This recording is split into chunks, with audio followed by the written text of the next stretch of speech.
Hola a todos, hoy voy a platicar con Juan Alberto Vázquez. Él es periodista mexicano, lleva casi 3 años viviendo en Nueva York y pues está justamente en el ojo del huracán, la ciudad con más casos en todos los Estados Unidos de COVID-19. Ha llevado esta información a distintos medios de nuestro país y además ha estado en la corte este de los Estados Unidos dando cobertura a los casos más emblemáticos, más mediáticos de los últimos tiempos, como el juicio de Chapo Guzmán, el juicio de Genaro García Luna o de Edgar Beitia. Vamos a platicar con él hasta Nueva York. Juan Alberto, qué gusto estar en contacto contigo. Ya habíamos tenido oportunidad por cuestiones profesionales, pues había tenido yo la oportunidad de comunicarme contigo, ahora pues ya a la distancia, pero frente a frente, al fin de cuentas, que será una de las nuevas maneras de comunicarnos de ahora en adelante. ¿Cómo estás allá en Nueva York?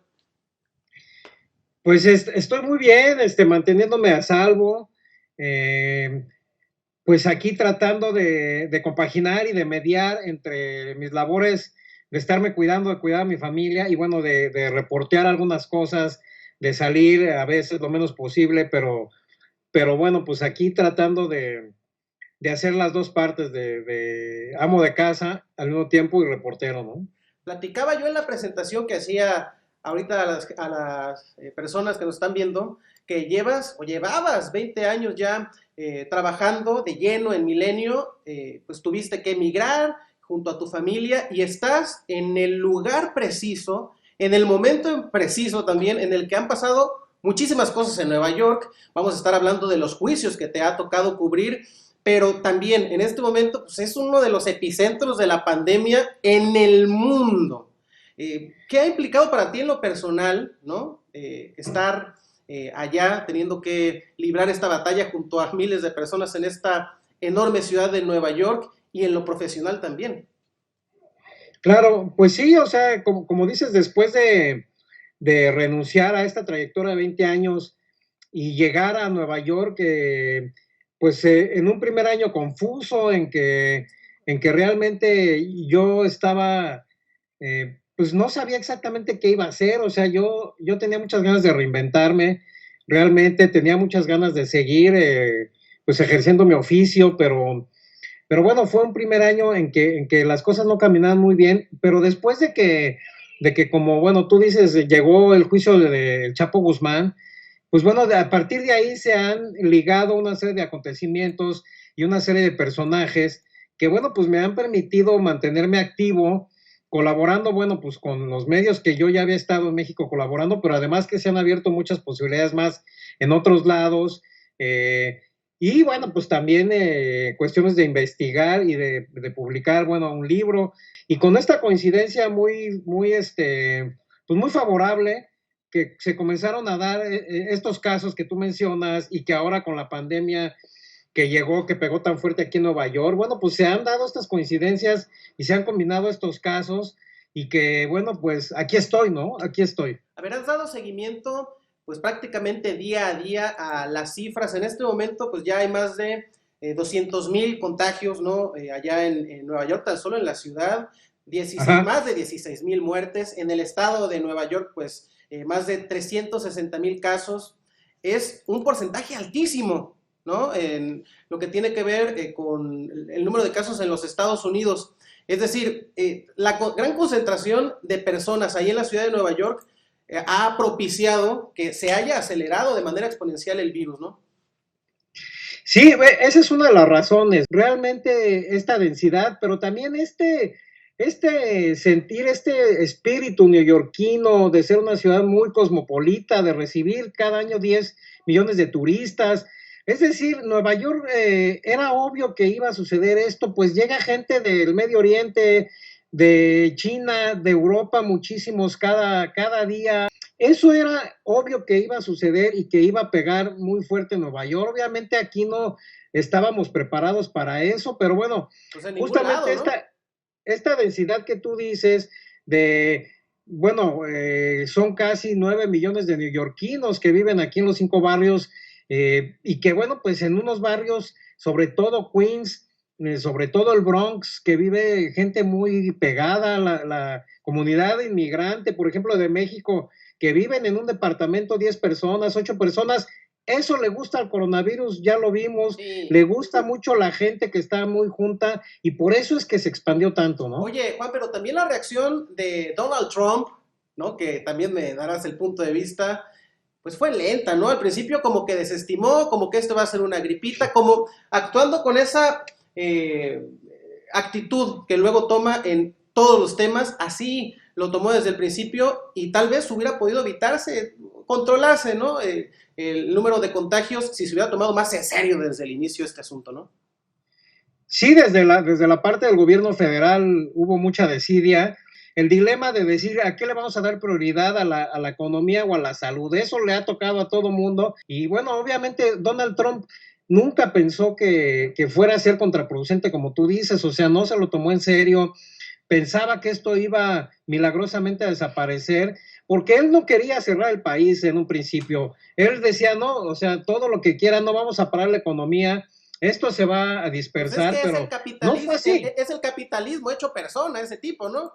Claro, no fue así, no se dispersó nada y por lo contrario, pues cuando ya él vio que la situación venía en serio, que este virus era más mortífero y más dañino de lo que él en un principio calculó o creyó, bueno, pues no tuvo de otra más que cerrar el país, Y que le cerrar las estaba fronteras. pegando, que le estaba pegando en las preferencias también, porque cada movimiento, cada paso y cada respiración que está dando es con miras a la próxima elección, ¿no? Sí, él actúa, en este momento actúa, bueno, pues con un sentido electoral, lo sigue haciendo Sí. todos los días, él está pensando, bueno, pues cuando estaba el virus en su máxima expresión, pegando por todos lados, expandiéndose en todo el territorio, como dices, a partir de Nueva York, que fue el centro de la pandemia, pues bueno, él normalmente presumiendo algunos pequeños logros, incluso a veces cosas que no tenía que presumir, él diciendo que, Puras que tarugadas, como bueno, diríamos en México, que su ¿no? reacción y etcétera, presumiendo cosas que no Sí. tenía que presumir. Ahí está cómo él desdeñó el virus, cómo él desdeñó la llegada. Él estaría ahorita recibiendo mayores bonos, estaría recibiendo reconocimiento si hubiera actuado un mes antes, si un mes antes hubiera dicho cerramos todo, no dejamos pasar nada, no se hubiera expandido tanto el virus y él en este momento estaría cosechando eso, pero él dejó pasar todo, dejó pasar un mes muy importante y entonces ahora vemos las consecuencias, ¿no? Oye, Juan Alberto, y un buen número de muertos, de decesos, lamentablemente los ha aportado la comunidad latina. Leía yo que alrededor del 34% de las personas que han muerto por COVID-19 forma parte pues de la comunidad latina, porque a final de cuentas son las personas que no pueden dejar de ir a chambear, ¿no? Son actividades esenciales las que están realizando. Es decir, si de por sí lo estaban pasando mal los latinos con Donald Trump, ahora con el asunto del coronavirus, pues qué decir, ¿no? Son muchas razones, pero sí, ha sido de las comunidades más golpeadas, la hispana, la latina, la afroamericana, pero hablando en específico de los hispanos, bueno, tú ya diste una de las razones que es el que han seguido en actividades, la gente que está haciendo funcionar las pocas actividades, bueno, en algunos casos incluso están colaborando o trabajando en los hospitales, en el sector salud, pero también en los transportes o también en lo que son las granjas que siguen cosechando alimentos.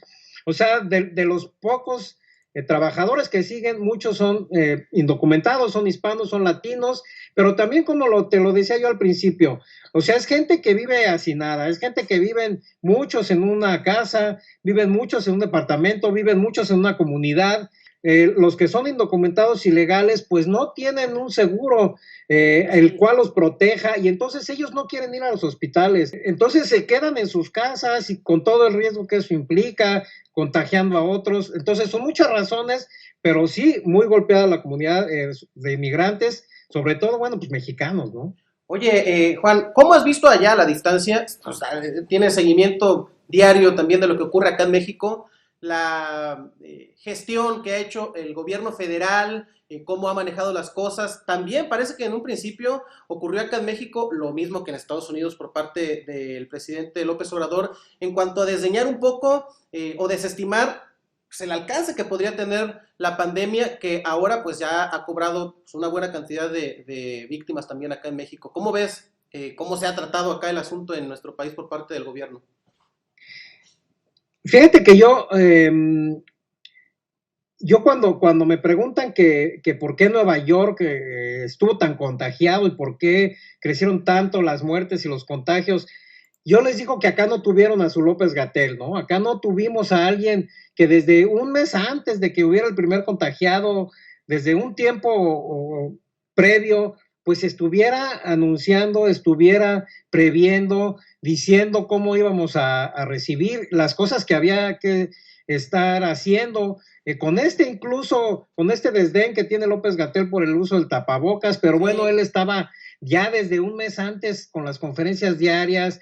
Y bueno, en el caso de López Obrador, yo creo que de algún modo, más que desdeñar la pandemia, se ha equivocado en transmitir algunos mensajes, porque bueno, yo creo que por un lado no la ha desdeñado, que por eso puso a un especialista como López-Gatell al frente y lo ha dejado el poder de decisión completamente en ese asunto. Él no se ha metido y a eso aquí no pasa. Aquí tenemos un especialista muy grande en Estados Unidos también, pero no lo deja actuar Donald Trump. Aquí el que toma las decisiones es Trump. Y el doctor muy bueno, muy especialista, lo que tú me digas, no lo dejan actuar Pues como si dejan ya actuar a fue al López-Gatell. Congreso a quejarse, ¿no? De que no le están haciendo caso, concretamente Donald Trump, o sea, que lo está tirando al loco. Oye, Esa es una gran diferencia con lo que está pasando en México, que ahí sí López-Gatell tiene, bueno, pues todo el poder de decisión, ¿no? y oye, Juan Alberto, hay otro aspecto que ya también hablamos de él y que me gustaría abordar, pues es este asunto de los casos en los que has estado presente.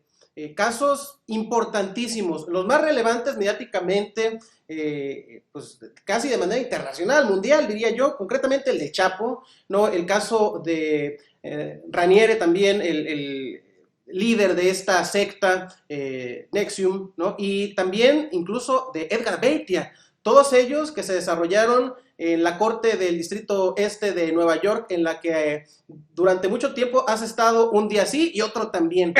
Oye, platícanos profesionalmente qué significa para un periodista como tú esa experiencia, estar ahí frente a esas personas y no estar viendo nada más esta información o estas noticias con los dibujitos que luego hay en los periódicos y los medios de comunicación, pues que en realidad no reflejan mucho, ¿no? Claro. Bueno, te faltó mencionar, por ejemplo, a García Luna, que A ya también García lo están Luna, por juzgando. supuesto, García Luna y el que fue uno de sus nuestra más policías, reciente Iván, exportación. Iván Reyes Arzate, que también, bueno, ellos todavía está su proceso avanzando Sí. pendiente y que se ha suspendido las audiencias por esta pandemia, ¿no? Pero bueno, pues mira, la experiencia es que ha sido, por un lado, muy agradable, o sea, llegar a conocer este aspecto de la justicia norteamericana, muy extraño. En México no se da este caso de que un jurado, digamos, en el caso del Chapo que llevamos a un juicio, que un jurado ciudadano sea el que decide la culpabilidad de algún delincuente, ¿no? Esa es una cosa muy extraña, pero bueno, obviamente el verlos ahí en persona, el ver al Chapo Guzmán, el ver a García Luna, a Kid Ranier, Uh -huh. el que ahí se cuenten la infinidad de historias, porque al final de cuentas surgen decenas de historias todos los días en cada audiencia que uno no alcanza a cubrir todo, realmente no alcanza, tiene que elegir uno realmente qué es lo que va a mandar, cuál es la nota, en fin, todo esto que permite que uno también tenga como una especie como de desarrollo, como de editor, que también estés Sí. viendo cosas de edición, de decir qué va primero, qué va después, qué es lo importante. Es decir, ha sido un reto realmente, pues, muy intenso de mi parte. O sea, yo sí, pues, más que agradecido con estos criminales de que se me hayan presentado en este momento, pero bueno, como lo decía al principio, es una coincidencia y una coincidencia muy No, favorable que yo agradezco, ¿no? y si mandáramos a los Estados Unidos a todos los que tenemos acá, pues tendría chamba las 24 horas, los 7 días de la semana, los 365 días del año, tendrías que montar tu campamento allá en la corte, ¿no? Porque hacen falta muchísimos por caerle allá. Oye, a ver, pero te ha tocado también ver, así a unos metros, a estos personajes que eran intocables, que eran todopoderosos en su momento, que actuaron con total impunidad, y ahora están sometidos al sistema judicial de Estados Unidos así, en sus espaldas, ¿no?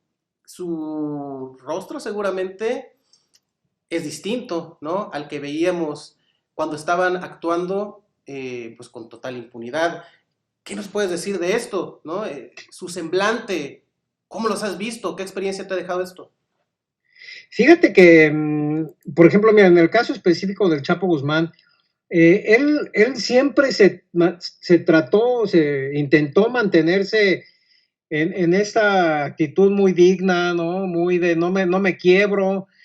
Él siempre trató de mostrarse muy duro, sobre todo pues en las audiencias, porque él sabía que estaba ahí enfrente de 40, 50 periodistas y que entonces, bueno, pues él no tenía que mostrarse débil, no tenía que mostrarse, aunque hubo 2 o 3 momentos muy singulares, muy particulares, por ejemplo, cuando Emma Coronel decidió llevar decidió llevar a las hijas, a las gemelas, el día previo de Navidad, a que hubiera un corte para las fiestas navideñas, bueno, pues lleva a las hijas, y entonces ahí vi al Chapo Guzmán, bueno, pues completamente quebrado, no se pudo controlar, estaba llorando realmente, bueno, dándonos las espaldas, pero llorando, y ahí, pues como que yo me di cuenta que ahí estaba realmente el Chapo pagando todo, bueno, pues alguno parte del mal que ha hecho, ¿no? O sea, ahí sí se dobló realmente, pero bueno, normal, en otras circunstancias él trató de estar siempre muy fuerte, tratando de mostrarse muy digno, y otro momento en que lo vi un poco quebrado, también fue cuando le dieron ya la cadena perpetua, ¿no? Ahí sí ya se veía muy mal. De hecho, ahí ya se había vuelto a dejar el bigote, porque en todo el juicio apareció sin bigote. Ya se había vuelto a dejar el bigote en este 13 de julio del 2019, que fue el día que le leyeron la cadena perpetua, y ahí ya lo vimos derrotado. Ahí ya realmente un Chapo a punto del llanto, ya con la cara muy demacrada, ya con unos kilos de más otra vez, porque era un Chapo delgado el que vimos en el juicio, pero acá ya no, ya muy abandonado, como la camisa muy, la corbata desarreglada, en fin, ya tronado, ya sabía lo que le esperaba, y bueno, esa misma noche ya se lo llevaron a la cárcel de alta seguridad donde ahora se encuentra, ¿no? Oye, Entonces han sido estas dos partes, han sido igual que Ranier, o sea, casi en todo el tiempo del juicio tratan de estar muy duros y solo en ciertos momentos se quiebra, ¿no? ¿cómo viste, por ejemplo, a Edgar Beitia? Bueno, pues Edgar Beitia, digamos que nada más, como fue una audiencia en la que ya estaba planchado, digamos, que le iban a dar esta sentencia a 20 O años, sea, ya, está, no hubo un juicio. ella había negociado con el gobierno de los Estados Sí, Unidos, ¿no? sí, él ya había negociado, aquí no iba a haber un juicio, no iba a haber un jurado que lo iba a estar juzgando, no iba a haber audiencias, digamos, ahí ya nomás nos citaron para que fuéramos pues a la audiencia de la sentencia, y ya lo vi yo muy tranquilo, ya muy consciente de lo que le venía, seguramente que ya sus abogados también le habían dicho que bueno, pues con una buena conducta esos 20 años se pueden reducir a 10 o a 15 quizás, es decir, ¿Qué lo vi habrá, muy asumido, muy tranquilo. ¿Qué habrá ofrecido Edgar Beitia al gobierno de los Estados Unidos para que nada más le dieran 20 años? Bueno, pues, ¿qué pueden ofrecer? Pues volverse en este caso testigos protegidos, ¿no? Bueno, pues ya todo lo que él les contó, y esto es algo muy interesante, cuando extraditan a un criminal en México, desde la primera semana a la segunda, ellos se reúnen siempre con la DEA, con el FBI, se reúnen con agentes de acá de las agencias de seguridad norteamericanas y les sueltan todo, a menos que ellos no quieran decir nada y que ellos digan yo soy inocente y me voy a juicio. Ellos cuentan todo, eso lo hizo Vicente Zambada Niebla Vicentillo, lo hizo el Rey Zambada, este testimonio muy ahora histórico donde mencionó a García Luna. Bueno, él se los había dicho a las agencias de seguridad desde 2012, 2013, ya habían escuchado de voz de el Rey Zambada que García Luna había recibido sobornos o supuestos sobornos. Entonces, lo mismo Edgar Beitia tuvo que haber contado todo lo que sabía, eh, ya dio nombres, ya dijo todo lo que ellos querían escuchar, y es por eso que bueno, pues en este caso hubo una negociación y no sabemos si después lo vayan a llamar de testigo protegido a un caso en especial o simplemente lo estén entrevistando para sacarle más cosas, ¿no? Estén guardando ahí en los archivos para cuando sea preciso sacarlo y dar el golpe, Exactamente, ¿no? exactamente. Él tuvo que contar muchas cosas. Oye, Juan, pues, eres un profesional, más de 20 años de trayectoria. Luego uno tiene que alejarse un poco del lado de lo emotivo, de lo emocional, pues para poder tener temple, ¿no? Cuando uno está cubriendo algo. En este caso, ¿cuál es el testimonio o el momento que más te ha conmovido, el que más recuerdes, el que más te marcó, el primero que te viene a la mente de estos juicios que te ha tocado cubrir? Bien, yo creo que los momentos más emocionantes, eh, bueno, sobre todo han sido las audiencias de sentencia, sobre todo la del Chapo, eh, y bueno, la del veredicto, la audiencia del veredicto, la audiencia de la sentencia, a las cuales se pararon 6 meses. Bueno, estaba yo muy nervioso antes de que comenzara la audiencia, ¿no? Como si el Chapo hubiera sido mi familiar, o como era un momento de tensión que se sentía muy grande entre toda la sala. Y entonces recuerdo eso con mucha emoción, ¿no? Cuando fue la sentencia, la de 13 de julio, bueno, pues recuerdo haber salido a la primera oportunidad cuando tuve chance de ir a la sala de prensa para comenzar a dictar las notas a los medios en México, para comenzar a redactar ahí después una pequeña nota. Y sobre todo, fíjate que recuerdo con mucha emoción cuando eh, nos mandaron el comunicado, porque ahí primero nos mandaron un comunicado de prensa cuando habían detenido a García Luna en diciembre pasado, Sí. el 10 de diciembre, que lo habían detenido en Texas. En ese momento, la oficina de prensa de la Corte del Distrito Este de Nueva York nos manda un comunicado a los reporteros. Ya en México estaba comenzando a sonar en algunos twitters que detuvieron a García Luna, y entonces me hablaron de Milenio para preguntarme qué sabía, y en eso yo recibo por correo eh, el comunicado de prensa de la oficina de prensa de la Corte, y entonces yo les digo, en este momento te mando la nota, dame 5 minutos, pero, o sea, yo no lo podía creer, estaba temblando, yo no podía escribir. Cuando estaba leyendo que estaba detenido García Luna, que lo habían acusado por narcotráfico, no podía, mis dedos no me dejaban, estaba temblando de la emoción y de decir, no puede estar pasando esto. O sea, esos realmente los recuerdo mucho, esos momentos, por la emoción que me provocaron, ¿no? No puede estar pasando esto o por fin, carajo, ¿no? Sí, sí, porque bueno, conocemos el caso de García Luna, tantas pruebas, tantas cosas que hizo, que estaban exhibidas a la luz pública, que ahora se siguen exhibiendo, y que parecía increíble que siguiera estando intocable. Además, él todavía siguió haciendo negocios con el Estado mexicano en el sexenio de Peña Nieto. O sea, todo el daño que hizo García Luna seguía impune. Y entonces, después incluso de que lo habían pues citado en el juicio del Chapo, recuerdo un momento muy particular cuando fue ese testimonio de el Rey Zambada. A la mañana siguiente me hablaron del noticiero de Ciro Gómez Leiva para que les diera una especie de resumen, y entonces yo empecé a decir eso. Bueno, pues salió el Rey Zambada y le hicieron a la fuerza casi casi decir, porque no lo dijo él así muy suelto, sino que la defensa del Chapo casi lo obligó a decir que había dado sobornos a García Luna. Entonces estoy empezando a redactar y me para Ciro Gómez Leiva y me dice, Juan, A espérate ver, ¿qué me tantito. dijiste, no? Me dice, espérate tantito, Juan, está aquí, te necesito avisar que está aquí presente Genaro García Luna, nada más Ah, para que lo ahí tengas estaba, sí, presente. claro.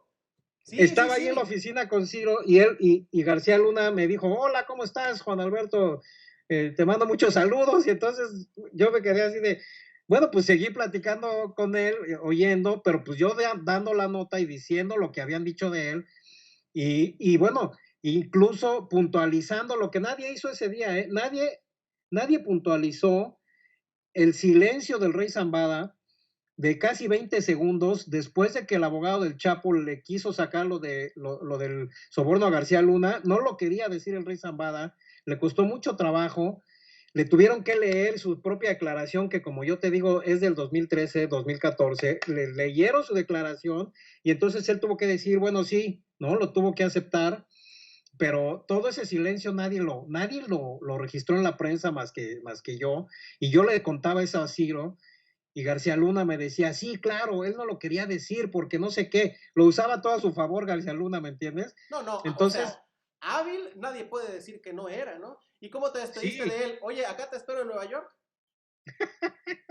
no, bueno, pues en ese momento Era realmente impensable, ¿no?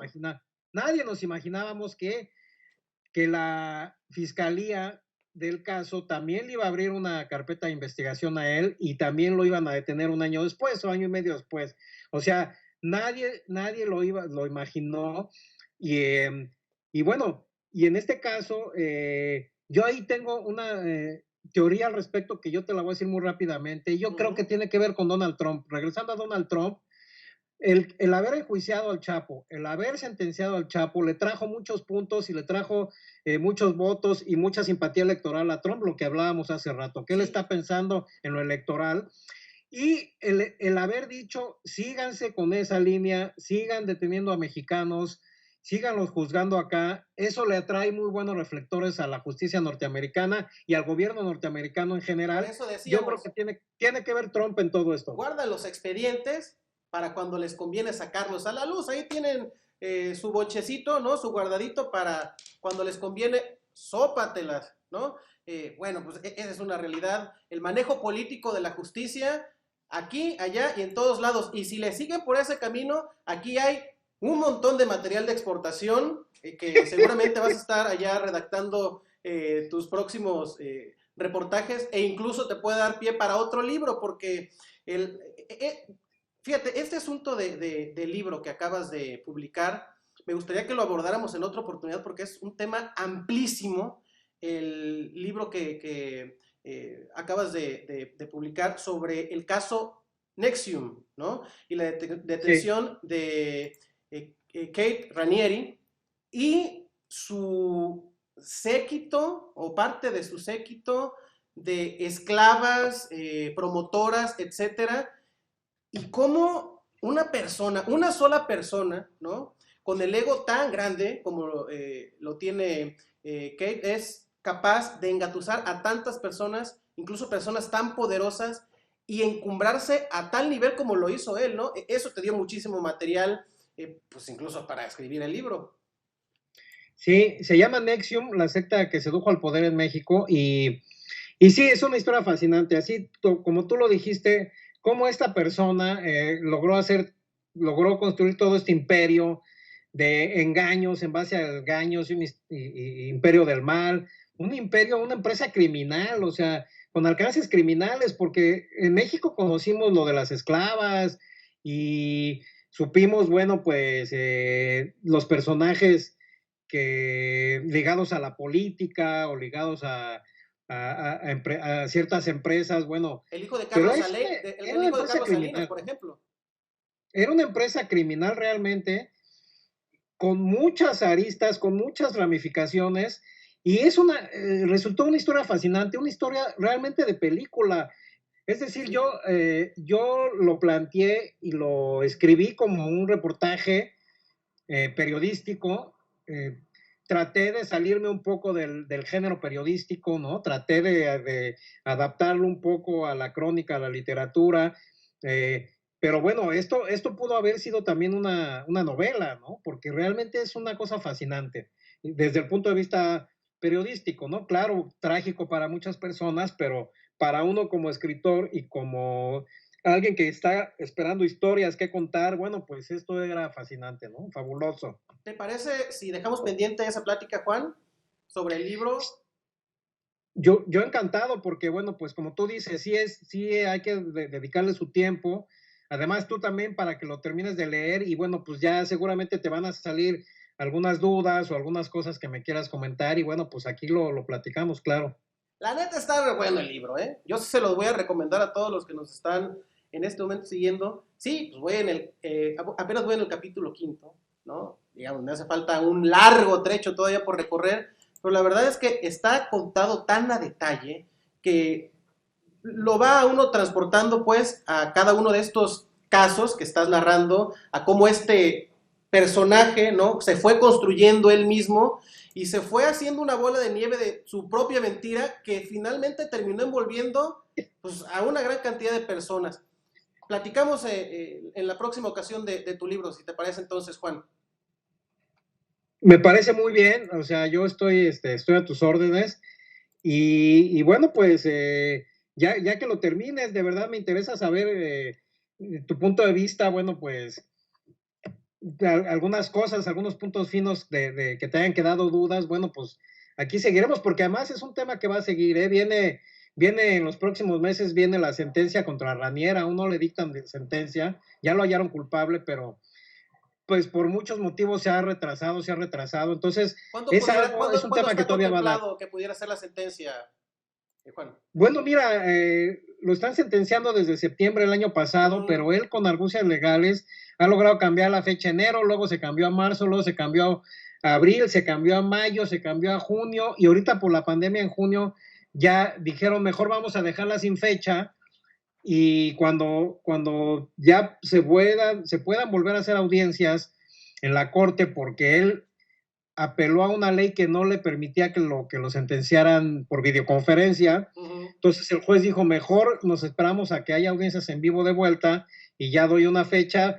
Esto puede ser, como decíamos al principio, quién sabe cuándo vayan a abrir Nueva York estas actividades, pero puede ser julio, puede ser agosto, ¿no? Bueno, ya platicaremos entonces en su oportunidad. Juan, te mando un abrazo desde México. Pues, es tu tierra, ¿no? Seguramente hay añoranza, pero hay mucho todavía que tienes que platicarnos desde allá, desde la Gran Manzana, y aquí estaremos recibiendo toda tu información a través de los distintos medios en los que estás colaborando todavía. Un fuerte abrazo. Muchas gracias, Jesús, y bueno, seguimos platicando, ahora sí que un hasta luego, y muchas gracias a ti por llamarme. Abrazos. Hasta Sale. la próxima.